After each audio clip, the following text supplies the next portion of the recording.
Hello dear audience, I hope that wherever you are in the world, you are good and healthy. Today you will get acquainted with one of the best stories. The name of the story is Sakura.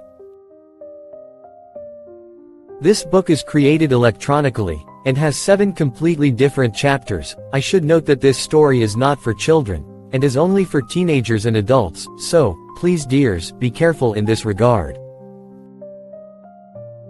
I hope you will be with me until the end of the book, and like and subscribe your channel. So let's hear from the beginning of the book what kind of world Sakura's story is written.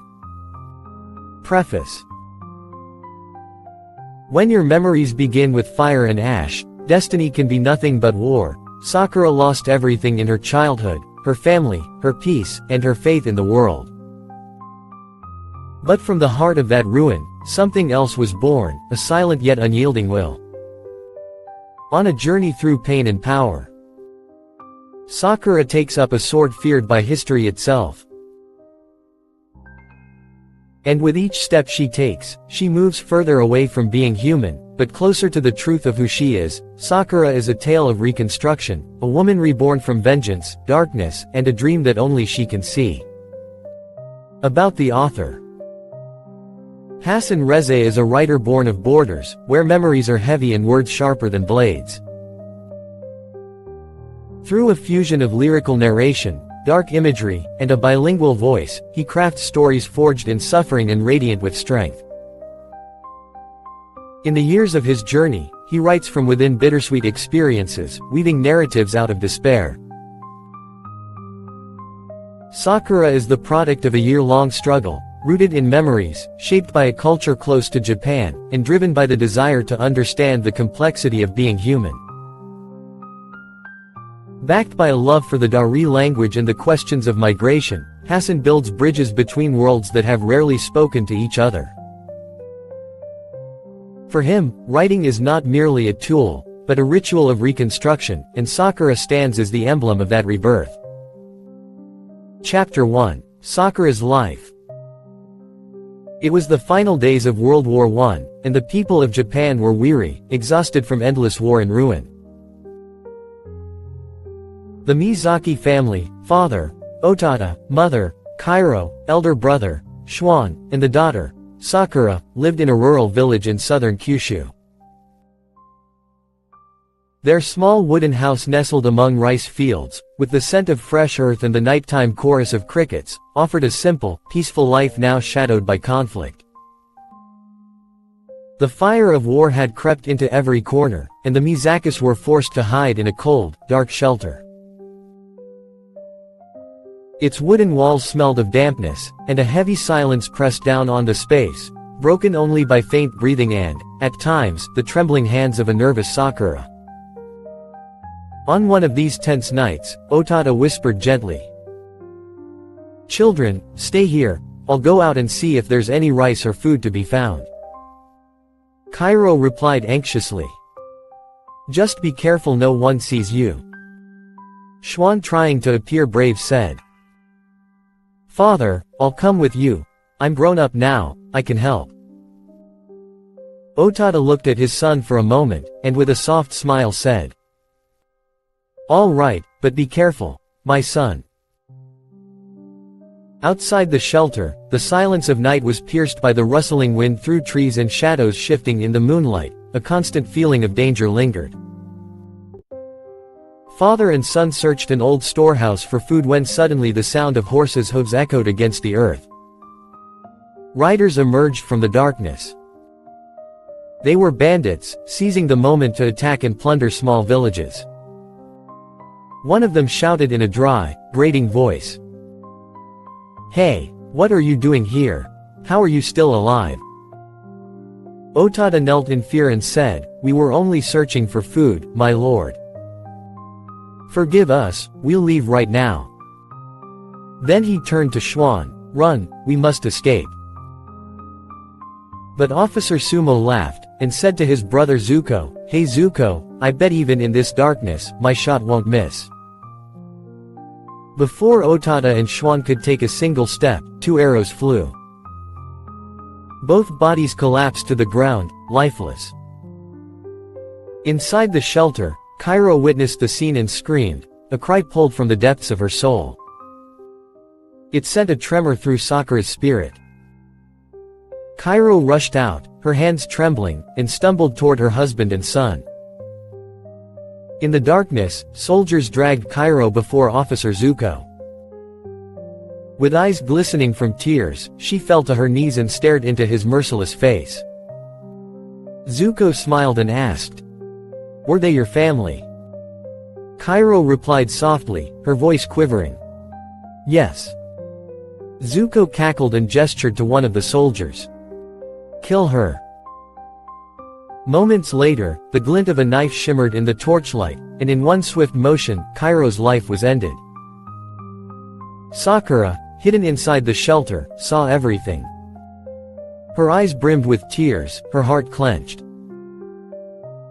The trembling of her hands, the warmth of her tears, and the echoes of her family's screams were her only companions in the suffocating silence. Officer Sumo bellowed to his men, "Gather everything useful, then burn the whole place down. No living thing must remain. I no longer care who lives or dies, no one will ever know what happened here, or who caused it." One soldier hesitated, "But sir, what about after?" Zuko replied coldly, "Someday you'll understand, only the powerful survive. The weak perish. If you want power, do what my brother said." The soldier replied, "Yes, sir, I understand." One by one, the soldiers looted the homes and slaughtered the villagers. Then torches were lit, and flames quickly engulfed the houses and fields. Wrapped in a straw mat, Sakura trembled with fear, tears streaming down her face as a quiet voice inside her whispered, "Why must this happen?" The fire raged, the air thick with smoke. Sakura's breathing grew strained until she fainted, choked by the smoke. But this was not the end. The fire reached the edges of the forest, catching the attention of a group of Imperial soldiers returning to their outpost. They rushed toward the blaze and, upon arrival, had no choice but to extinguish it. The Mizaki home, and many others, was already ablaze. After the fire was contained, one soldier discovered a bundle of straw among the ashes. Inside was a small girl, unconscious, her face smeared with ash and tears. An officer ordered, "Take her to the infirmary immediately." As they lifted her, the soldier murmured to himself, "The world, how cruel it's become. Truly, they show no mercy, not even to children." He glanced at Sakura's fallen family and asked silently, "For what? Power? Money?" He untied Utada's headband and kept it with him. At the infirmary, a woman named Nina, with gentle hands and worried eyes, watched over Sakura. "I'll take care of this little girl," she said softly to the soldier. A day passed. In the air hung the scent of medicine, and the faint voices of nurses floated between rooms. In one quiet corner of pain, a small bed cradled Sakura's body. Her face was still covered in soot, her hand marked with burns. Nina entered, eyes full of concern, and sat beside her. In a quiet voice she asked, "Sweet girl, are you all right?" Sakura, newly awakened from a deep sleep, said nothing, only stared into Nina's eyes. Nina smiled and asked, "What is your name?" After a brief silence, Sakura whispered, "My name is Sakura." Nina gently laid a clean cloth over her burned hand and said, "You were rescued while your home was burning. Your hand is a little injured, but it will heal soon. Oh, and they gave me this headband, for you. I think it belonged to your father." Then, to herself, she muttered, "Poor child.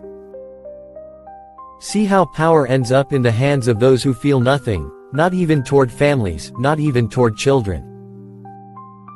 When Sakura saw the headband, a wave of shock and despair washed over her.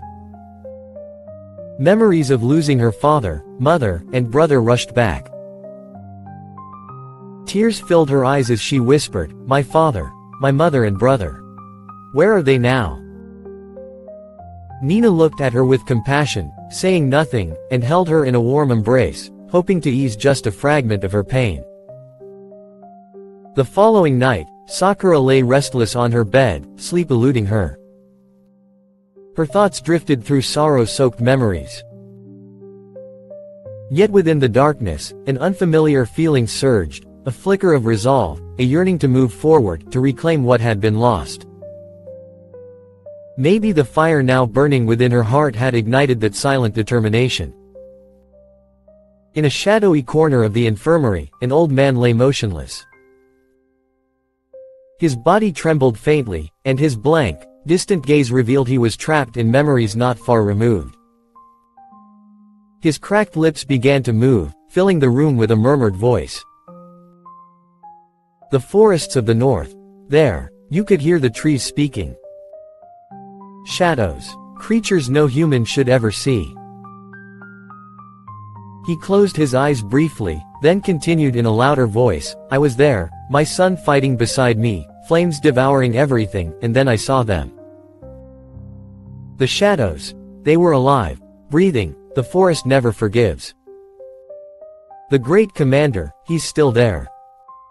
He protects us. He watches over us." The nurse nearby, while tidying her tools, smirked and whispered under her breath, "Poor thing, his mind's stuck in the past. War drove him mad." One of the soldiers added with a laugh, "Yeah, just old man nonsense, don't mind it." The old man ignored them, closing his eyes again. His whispers continued, "Shadows. The forest is waiting, there are things that will never forgive humanity, the commander is watching." Sakura listened intently. She said nothing, but felt something stirring inside her. The old man's words sounded like fragments of a puzzle she had yet to piece together. Suddenly, he opened his eyes and spoke in a softer tone, "Northern forests. Secrets. Things revealed only to those with courage." Nina approached quietly and said to Sakura, "What he says is vague. Maybe just delirium. You shouldn't dwell on it, it might be the trauma of war." But Sakura couldn't let go of the words. It was as if something hidden inside them begged to be discovered. Startled and intrigued, she stepped back slightly. Still, the old man's words kept echoing in her mind, "Forest, shadows, commander." It was past midnight, and the infirmary had fallen into a hushed stillness. Only the faint breathing of the wounded and the occasional quiet footsteps of nurses broke the heavy silence. The old man, weary and spent, finally relaxed onto his bed and closed his eyes. Most believed he was just a harmless madman. One by one, they drifted off to rest. But Sakura couldn't sleep. The old man's words echoed in her mind like a distant chant, "The forest, shadows, things that are waiting." She didn't know why, but something inside urged her to seek the truth. She quietly rose from her bed and stepped toward the corner of the room where the old man lay. Dim torchlight from the hall cast faint shadows on the walls. Though his face was tired, he didn't seem to be in a deep sleep. Sakura approached cautiously and whispered, "Sir." The old man stirred slightly, his eyelids fluttering halfway open. His gaze was fixed on the ceiling, but her voice pulled him back to the present. "Who are you, child?" he asked. Sakura hesitated for a moment, then said softly, "You spoke about the northern forest, about the shadows, and the commander. What is that place?" The man was silent for a while. His eyes held a sorrowful emptiness, as though haunted by painful memories. Then, in a raspy, low voice, he replied, "The forests of the north are not for the faint of heart. They are places even sunlight fears to touch. Its creatures, the shadows, they reveal only truth. But the fire, the commander's fire, is the only response they ever receive." Sakura stepped back slightly, her voice trembling, "Fire? What kind of fire?" The old man glanced at her and whispered, "You do not understand yet. But perhaps one day, you will." Sakura sat quietly beside his bed. Her gaze shimmered with sorrow and longing. At last, she broke her silence and said, "They took everything from me. My father, my mother, my brother. Those raiders showed no mercy to anyone or anything. I can't forgive them." Her voice, filled with rage and pain, still trembled, revealing the fragility that lay beneath. "I have to do something. I must take revenge. But I don't know how. That commander you spoke of, if he helped you, maybe he can help me too, can't he?" The old man looked at her with weary eyes. Something in his expression stirred, compelling him to answer. In a low, raspy voice, he said, "Revenge is only possible for the brave. If you wish to find a way, you must first pass through the northern forest. That is where the commander dwells, the one who teaches power, and protects with fire." Sakura stared at him in awe. "The commander? Who is he? Tell me his name." The old man gave a faint, ghostly smile. "He is strange. No one truly knows what or who he is. Only the brave, those who dare to cross the forest, can reach him. But be warned, child, the forest is alive." Sakura lowered her eyes to the ground, lost in thought. Cross the forest? Was she truly capable? But within her heart, a spark of hope and resolve had begun to burn. She made her decision, whatever it took. In a firm, unwavering voice, she said, "I will go into that forest, no matter what happens."